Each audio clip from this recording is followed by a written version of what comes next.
შორის მქონდა ერთ-ერთ ღონისძიებაზე უნდა გვეთარგმნა ჩვენი ქართული ლექსი უნდა მეთარგმნა და ქარიქრის ვთარგმნე. რა რთული დავალება ძალიან.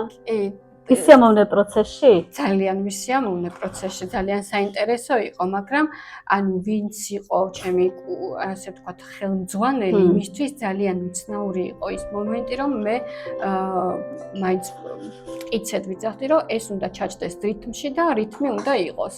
და როცა ჩვენთან ქარიქრის სამჯერ ვამბობ და მეც მინდოდა, მეც ბოლომდე მაინც მასე გავაკეთე, მაგრამ როცა ვიწყებდი, რომ აი ეს უნდა ვთქვა მე სამჯერ ჩინოდაც ასე უნდა იყოს, მისთვის ეს გაუგებარი იყო, რომ შეგიძლია პირდაპირ თქვა, რომ ძლიერი ქარია.